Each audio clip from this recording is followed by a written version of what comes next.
Welcome back. The other day it occurred to me that it's been forever since I've done just a good old-fashioned song breakdown video. The very first videos I ever put up on YouTube were breaking down a single song, and I think I'm going to start doing some more because it allows for a little more depth without the video getting too long. As for today's subject, what can you say about Don't Fear the Reaper? An all-time classic rock gem, a very chilling track, but also one that has hilariously entered pop culture as a cowbell classic. We'll definitely talk more about that as we go along. What a riff, one of the most recognizable in rock. There's the cowbell. What do you think? Should we put a little bit more cowbell in that mix?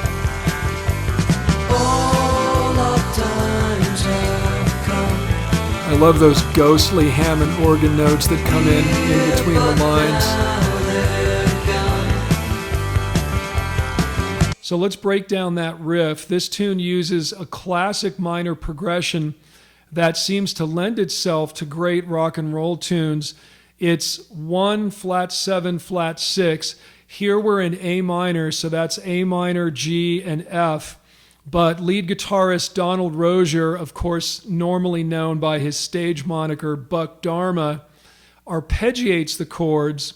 Check it out. He starts on an A power chord, but he pops in that third string open at the end. That's going to be key. That third string open, which is a G note, is going to drone throughout. He goes to a G chord. Hear the G on the end. Now to an F power chord, but an open D string and the open third string. I think I'm going to call that F5, add 6, 9. Check out the effect here.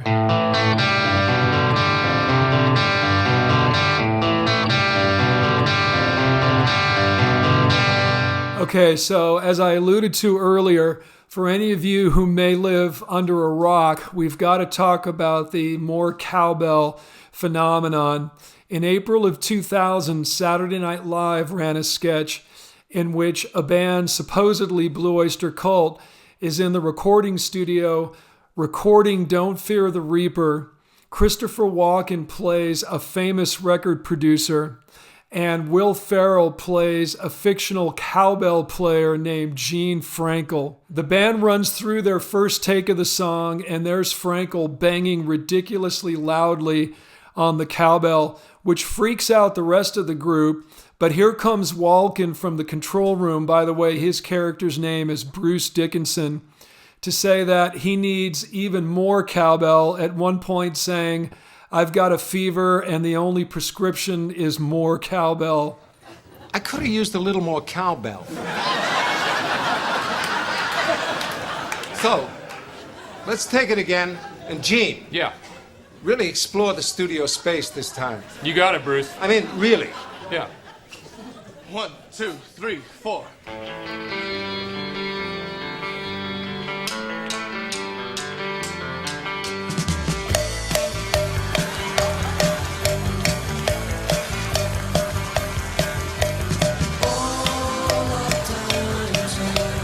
Damn, that really holds up 25 years later. By the way, I think Will Ferrell dancing around with his muffin top sort of spilling out over his jeans was an excellent touch.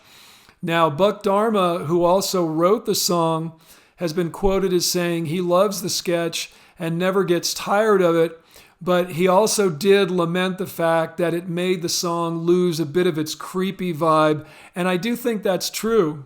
The song does have a serious message, and one that has been misinterpreted by many over the years, including myself. On the surface, it really does appear to be speaking of, shall we say, a self-deletion pact. All our times have come here, but now they're gone.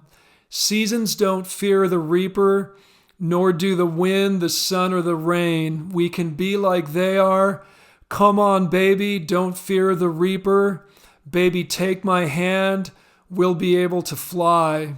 And further on, we get Valentine is done here, but now they're gone.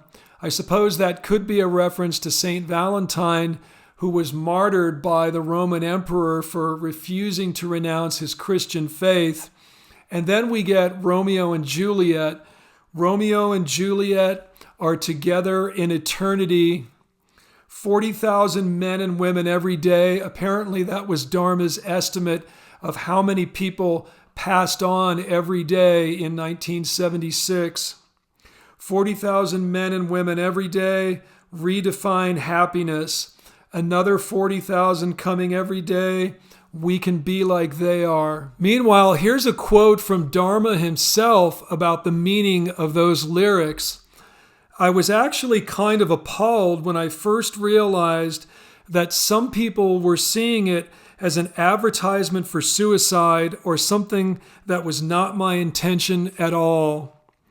It is like not to be afraid of death as opposed to actively bringing it about. It's basically a love song where the love transcends the actual physical existence of the partners. Now that's a great sentiment, and I can certainly see what he was going for there. But again, it's hard to believe he was surprised by the fact that many misinterpreted those lyrics the way they did. Now at this point, we've already got a very noteworthy tune, but then Dharma decides to kick things up a notch with the amazing dramatic solo section.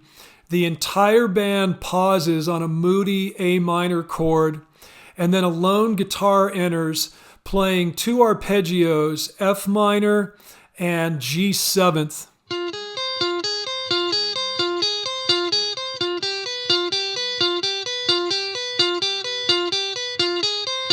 And then the solo itself crashes in with a quick burst of tremolo picking.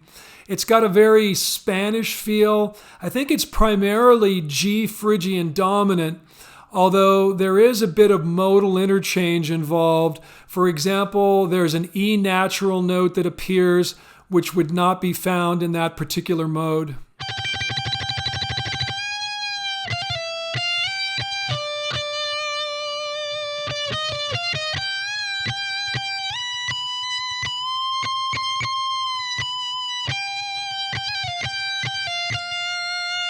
Okay, so now let's hear it done by the man himself, along with the rest of Blue Oyster Cult. Eric Bloom on rhythm guitar and vocals, Alan Lanier on keyboards, and the Bouchard brothers, Joe and Albert, holding down the rhythm section.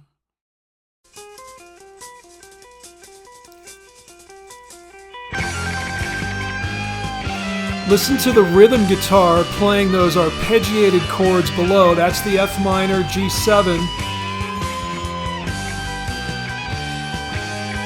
On the G7, he throws a flat 9 in there, implying G7 flat 9. That's pretty hip. I love the way the lead guitar is just on the brink of feedback the whole time.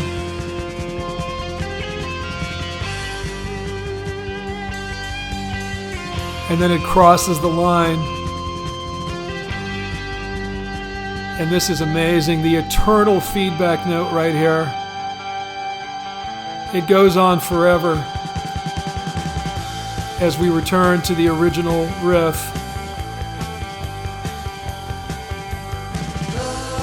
And here comes the vocal, still going.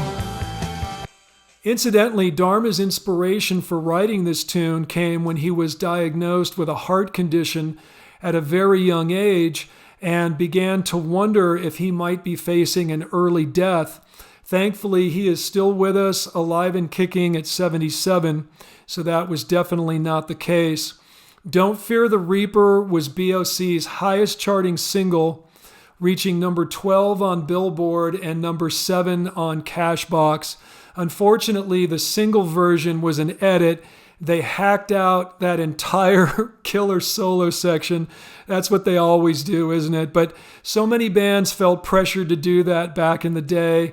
The original version is over 5 minutes long, and many radio stations deemed that far too long. That's it for now. Let me know if you guys like the single song breakdown format. If so, I will do some more. And if you'd like to contribute to the channel, you can click the little thanks tab down below to contribute as little as $2.